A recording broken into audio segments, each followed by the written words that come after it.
vamos falar sobre o sentimento de culpa, né? Uma das pessoas que me ajudaram, né? Ou eu poderia dizer a principal pessoa que me ajudou e me inspirou, né, a fazer aí uma segunda etapa desse tema, né, sobre o sentimento de culpa, foi ninguém menos que a minha própria esposa, né? E ela ouviu a live passada e ela, embora tenha entendido, né, e notificado que tinha ficado claro, ela levantou alguns pontos que poderiam ser caminhos para um melhor desdobramento sobre o tema, tá? Então, falando por uma via um pouco diferente, mas ainda na linha do que nós conversamos, né? Na semana passada, na semana retrasada, minto, sentimento de culpa parece que meio que ganhou a ideia que a grande culpada da história é a cultura. Como se alguém nascendo totalmente isolado da cultura pudesse ficar isento da culpa. Ora, está aí um tipo de experiência psicológica e sociológica que abriria até espaço para uma certa curiosidade do modo como a subjetividade iria se constituir nesse panorama. Mas sendo a essência humana naturalmente social, e isso pela via das mais diversos tipos de experiências e pesquisas, né, o fato é que o ser humano ele está sempre se relacionando com algo ou com alguém. E é a derivação dessa relação que apresenta a culpa como uma possível expressão do nosso desdobramento afetivo. O fato é que eu quero aqui descaracterizar um pouco a cultura como sendo a grande vilã da história, até porque na semana retrasada, eu lembro, porque eu trouxe ali a plataforma teórica, principalmente freudiana, indico a leitura, né, do Mal-Estar da Civilização, né, de Freud, onde ele vai tentando ali decifrar o berço da culpa, né, apontando a relação do homem com a cultura como sendo talvez aquilo que poderíamos chamar da sua principal causa. Eu, em absoluto, não desfaço essa percepção.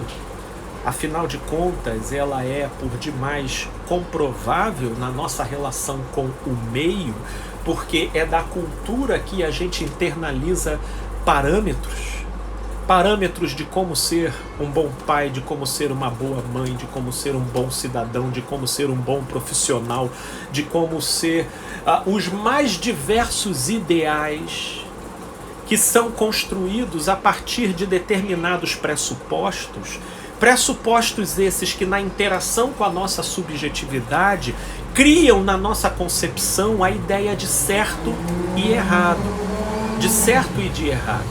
Portanto, é nessa dinâmica de não só nomear e interpretar aquilo que seja certo ou errado, mas também de sentir.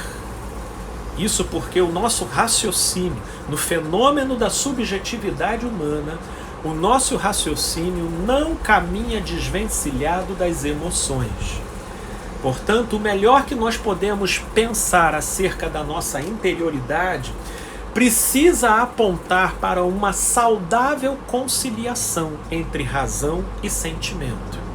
Isso, inclusive, é o grande apontamento de Antônio Damasio na sua obra O Erro de Descartes, onde ele traz uma crítica ao enunciado cartesiano que fazia uma distinção entre mente e cérebro, entre corpo e alma, entre corpo e sentimentos, e que na nossa constituição neurológica, Antônio Damasio produz uma leitura crítica que, pelo contrário, aponta uma integração entre todos esses fatores. Portanto, a nossa razão, ela caminha de mãos dadas com as nossas emoções, e não há nada que a gente entenda com a consciência, absorva com a razão, que não vai ter algum reflexo sobre as nossas emoções. Portanto, a culpa, ela entra como um dos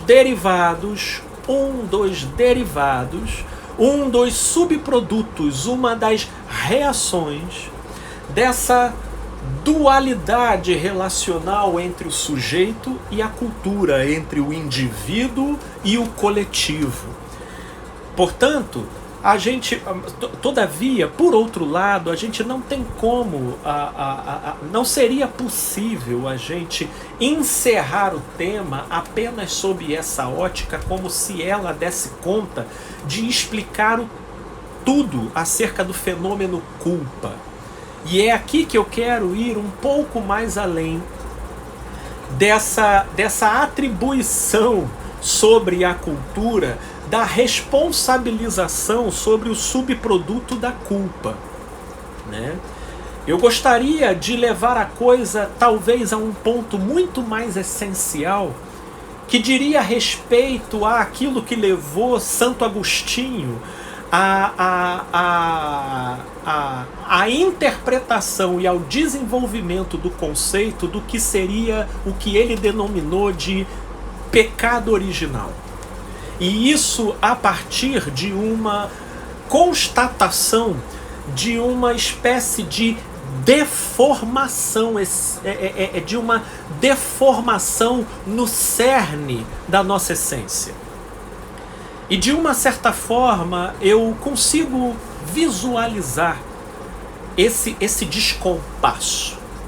Porque indo bem profundo nessa distorção no cerne da nossa essência, é como se nós já nascêssemos com uma predisposição a uma não conformação harmônica com a nossa própria realidade. E se você me perguntasse, Felipe, então que distorção é essa no cerne da nossa essência? É uma inconformação, é um incômodo é um incômodo essencial com a nossa própria realidade. Esse incômodo, essa não harmonia, ela inevitavelmente gera conflito entre partes na gente. Isso porque tudo aquilo que perde a harmonia se divide, e tudo aquilo que se divide conflita-se entre si. Portanto, nós estamos falando de uma cisão na nossa essência. Nós não estamos falando de outra coisa senão de uma ruptura na nossa essência. Essa ruptura produz aquilo que a psicologia moderna traduz sobre a nomenclatura de neurose, que não é outra coisa senão o conflito entre partes dentro da gente. Entre partes dentro da gente. Até agora eu não estou falando da influência da cultura ou do meio externo sobre a gente. Estou falando do nosso mundo interno. E daquilo que permeia a nossa essência e já aparece dentro da gente como uma predisposição em potencial. E aí, levando em consideração essa ruptura, essa não harmonia e, consequentemente, a predisposição a essas partes conflitantes dentro da gente, quando esse estado de subjetividade ele entra na relação com a cultura, aí sim é que ele ganha substrato para a produção da culpa. A culpa ganha nome, a culpa ganha aspecto.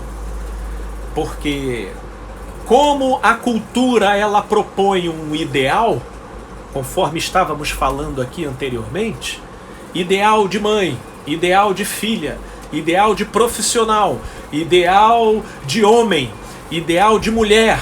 Ou seja, como a cultura ela propõe ideal, um ideal proposto para uma subjetividade em conflito, porque seu estado essencial é de ruptura, o resultado final não pode ser outro senão a neurose, ou seja, o conflito, ou seja, a intensificação do conflito entre as partes em si.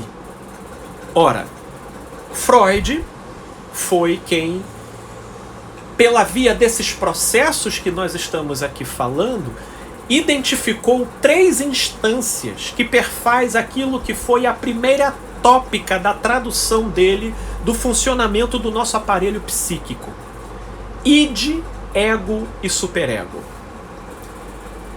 O id é aquela versão mais libertina, mais solta, mais livre, mais agitada, menos comprometida com parâmetros, limites.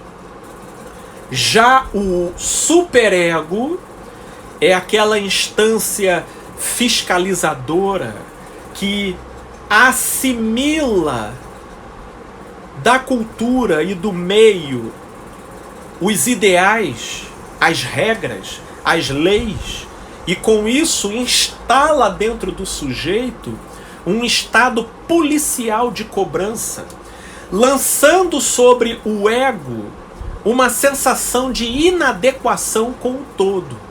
E o ego, por conseguinte, é essa instância mediadora entre esses 2 polos, apanhando dos 2 lados, tentando produzir a melhor síntese que ele consiga dessas 2 forças em degladiação dentro do ser. Essa foi a leitura básica da primeira tópica da interpretação do funcionamento psíquico que Freud elaborou.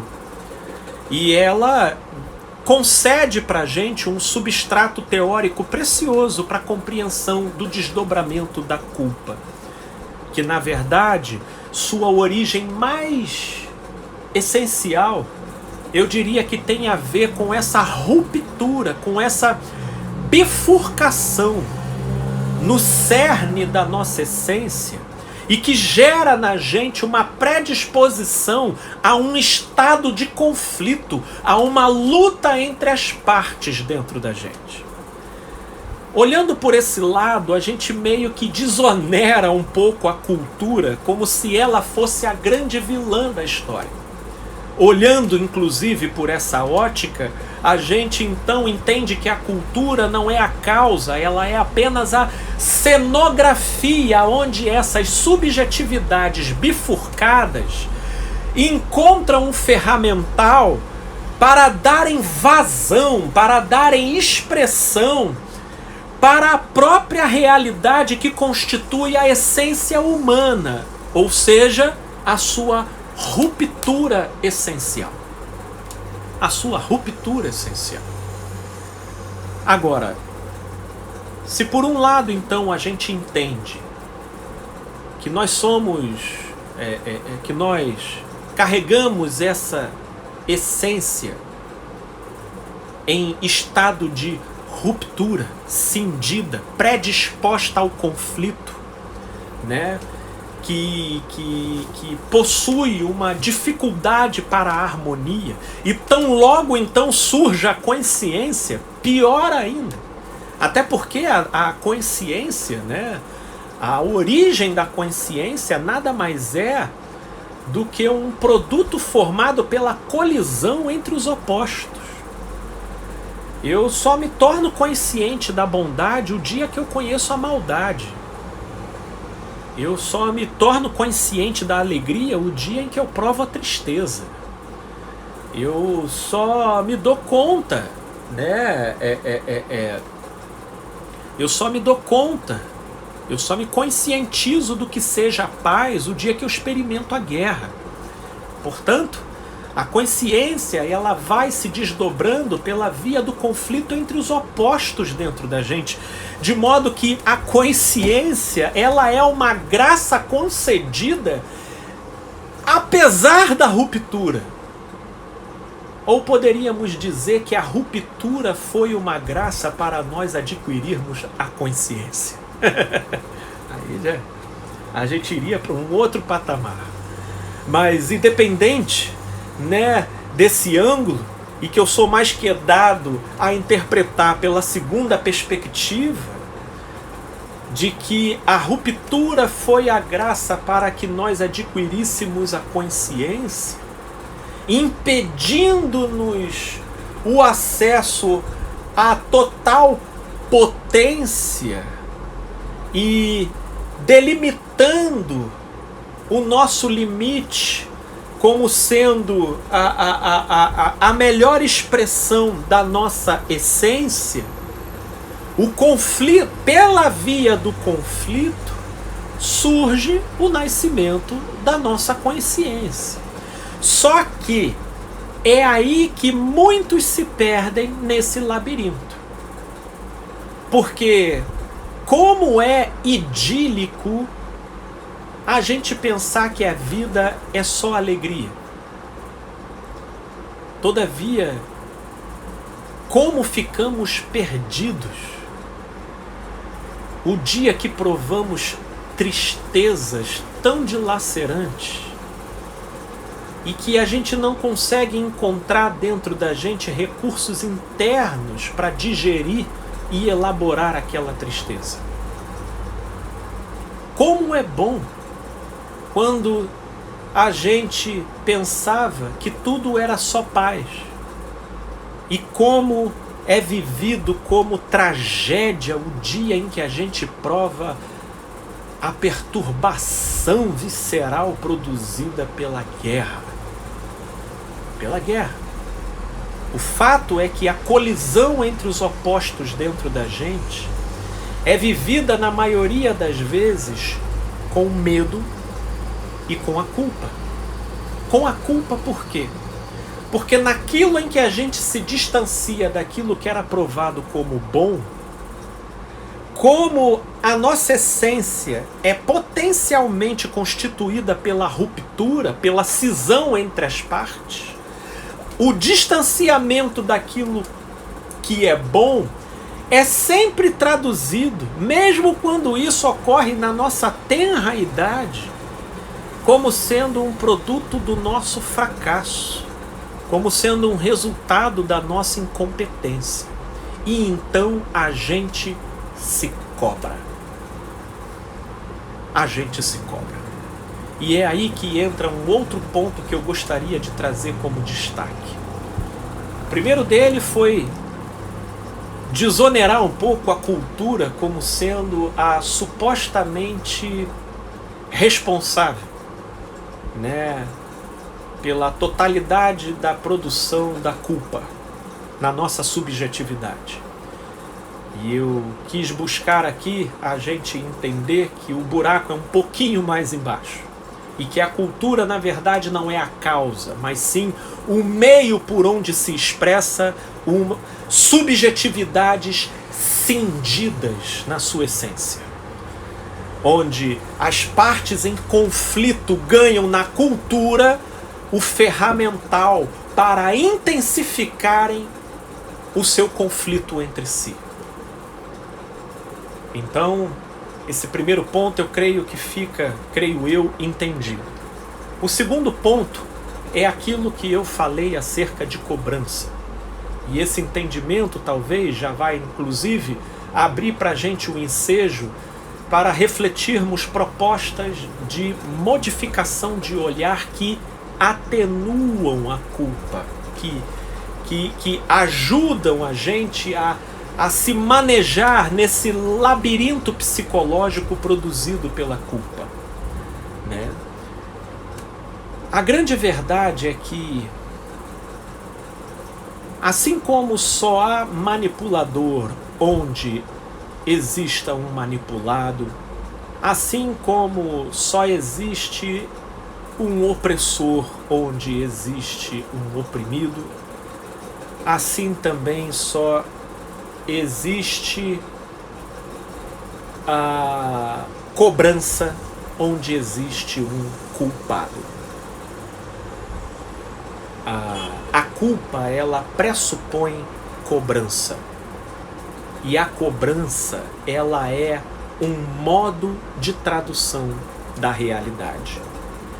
Eu diria que a cobrança, ela é o idioma do superego. Se o superego ele tem uma linguagem no modo como ele se reporta ao ego, essa linguagem é a cobrança. É a cobrança. De uma certa forma, a cobrança ela tem função estruturante, tá? Ela tem função estruturante na subjetividade do sujeito durante o seu período de desenvolvimento. Isso porque, como o id, né, que é aquela outra instância psíquica do nosso aparelho psíquico que eu falei aqui, ele é uma dimensão dentro da gente muito mais voltada para a expressão e a realização desenfreada de todos os nossos instintos. O instinto da fome, o instinto sexual, o instinto da autopreservação. Ou seja, naquela condição que o próprio Freud nomeava como caracterizando a psicologia básica da infância, ou seja, numa subjetividade perverso polimorfa.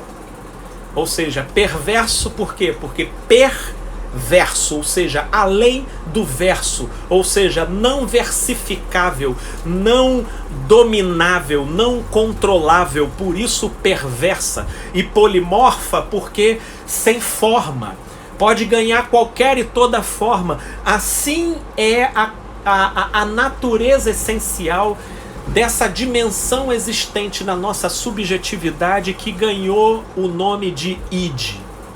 Ora, então para que a gente possa adaptar o nosso id à realidade do mundo externo no qual a gente está inserido, a primeira linguagem que o ego obtém como ferramenta para controlar e para conduzir e para deter as expressões nocivas e destrutivas do id é a linguagem da cobrança.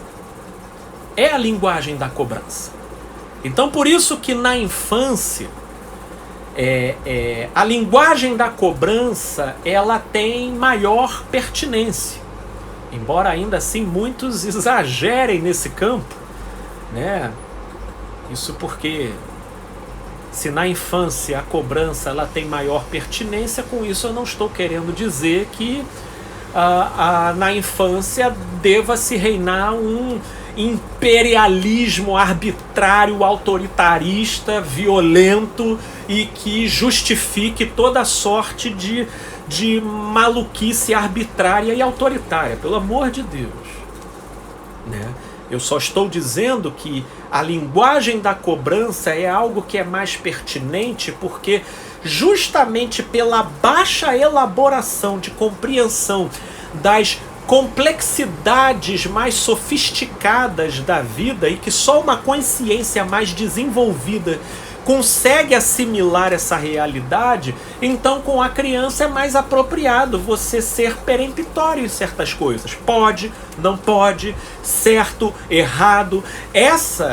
Isso que eu chamo da linguagem da cobrança, ela tem uma maior pertinência na infância. E é justamente essa linguagem que vai, durante a infância e no início da adolescência, incorporando e desenvolvendo essa outra dimensão que nós aqui falamos pelo nome de superego.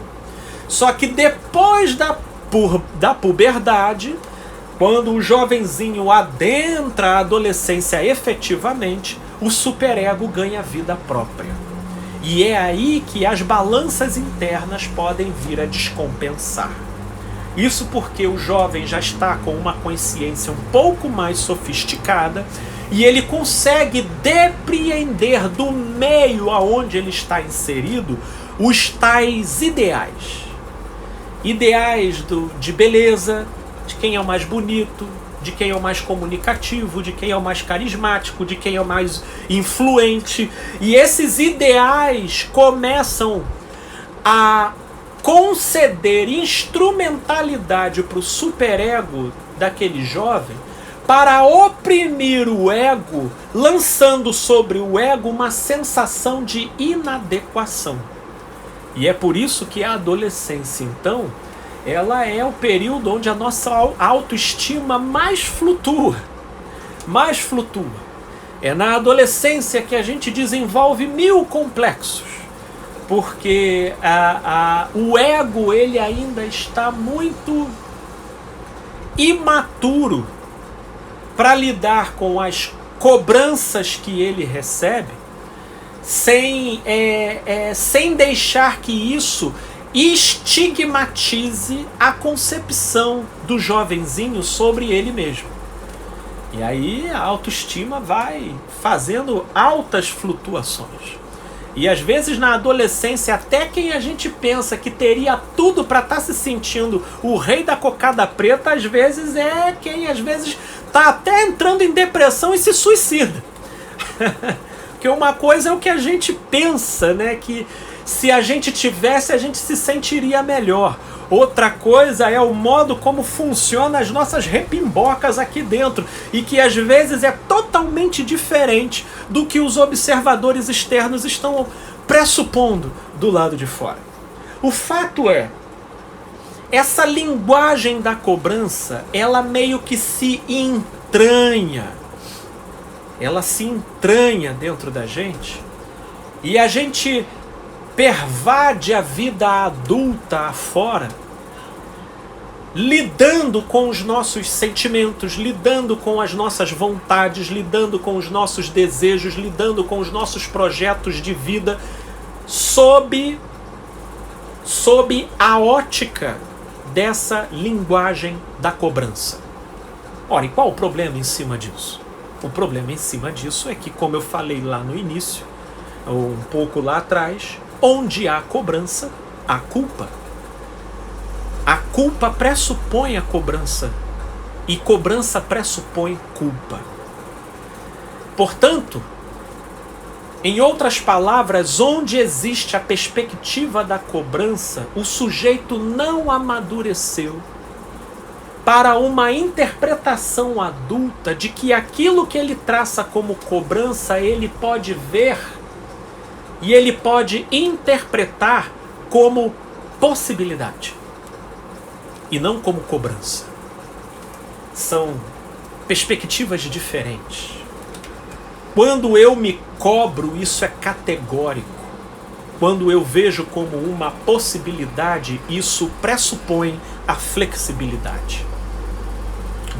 O fato é que quando a consciência ela amadurece, o resultado desse amadurecimento, ele não é testificado pelo quanto a pessoa faça autopropaganda disso.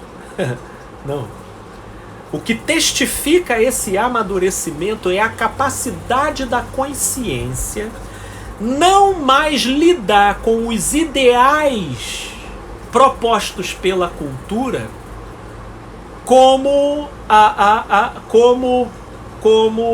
ou sob a linguagem da cobrança. Sob a linguagem da cobrança. Sob a linguagem da cobrança. Quando a consciência lida com os ideais propostos pela cultura sem a ótica da cobrança, então a consciência chegou na maturidade. A consciência terá chegado na maturidade. Porque a maturidade não é que ela despreza o ideal, mas ela leva em conta a própria realidade sem que isso se transforme numa insatisfação.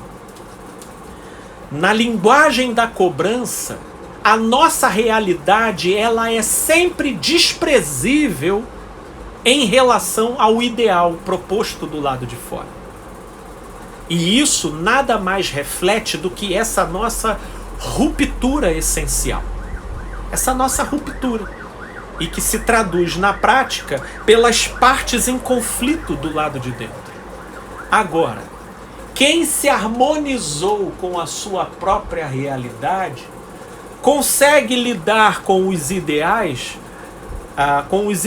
propostos pela cultura, até como propostas plausíveis, mas não mais como pretextos para uma auto-opressão perpetrada pelo nosso próprio juiz interno.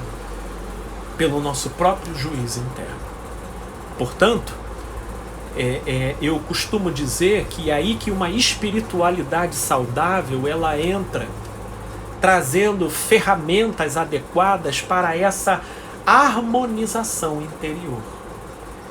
Porque se você está entendendo a linha de raciocínio que eu estou traçando, né, talvez o que precisaria de uma resposta seria o que apaziguaria essa nossa ruptura essencial e que, por conseguinte, abre ocasião para que as nossas partes entre si fiquem em conflito. Ora, precisa surgir então um terceiro termo que produza uma saudável conciliação entre as partes cindidas dentro da gente. E eu particularmente costumo contribuir e ofertar esse terceiro termo como a credulidade numa aceitação superior. Uma frase que marcou a minha trajetória durante muito tempo, proferida por uma pessoa que eu muito admiro, chamado Caio Fábio, foi a seguinte: eu não preciso ser nada para ninguém além daquilo que Deus sabe que eu sou. Essa frase, ela deu a mim uma amarração na direção de uma harmonização entre as dimensões em luta dentro de mim, porque ela me propiciou uma aceitação da minha própria realidade finita. E quando a minha realidade finita, em boa parte das vezes tão distante dos ideais propostos pela sociedade, pela cultura, o ideal do que seja a pessoa equilibrada, o ideal do que seja a pessoa feliz, o ideal do que seja um homem, o ideal do que seja um pai.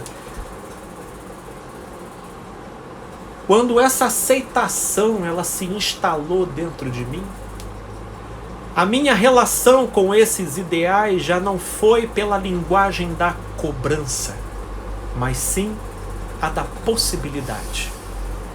Paulo, o apóstolo, talvez tenha trazido uma leitura que vai nos facilitar compreender esse campo que nós estamos refletindo, quando ele faz a seguinte afirmação no seu livro em Coríntios, no seu livro aos Coríntios, quando ele diz: todas as coisas me são lícitas, mas nem todas me convêm. Ela é uma expressão de uma consciência amadurecida. Por quê? Porque no que diz respeito à leitura e à linguagem da cobrança, que é o idioma do nosso superego, Paulo entendeu o seguinte: tudo me é lícito, Em termos da cobrança, eu entendi que, na verdade, eu posso tudo. E posso.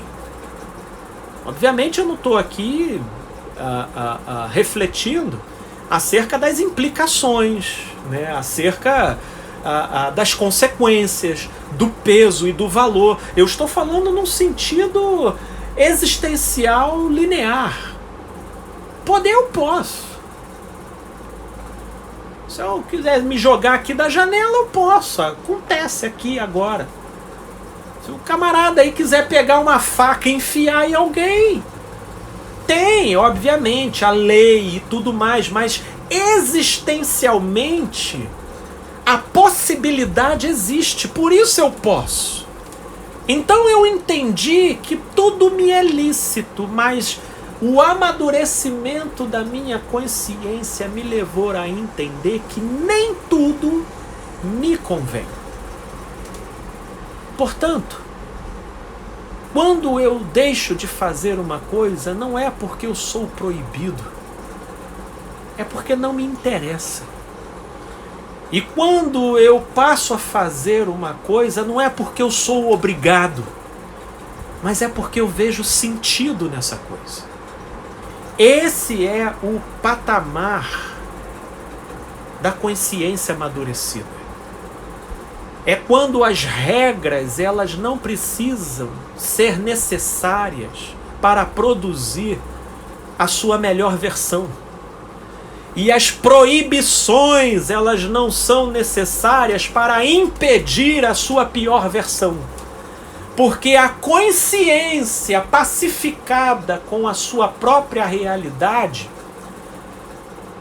produziu uma harmonia que diminuiu o conflito entre as partes, possibilitando o seu crescimento gradual na direção do ideal.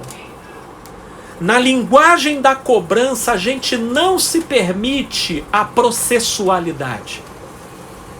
Porque na linguagem da cobrança, a gente tem que dar um salto da nossa imperfeição para o ideal. É assim que a cobrança cobra da gente. E tudo o que destoar desse salto, o resultado é a culpa. É a culpa. É porque eu sou incapaz, é porque eu sou incompetente, é porque eu sou inferior. Isso porque a culpa sempre estigmatiza a gente pro lado negativo.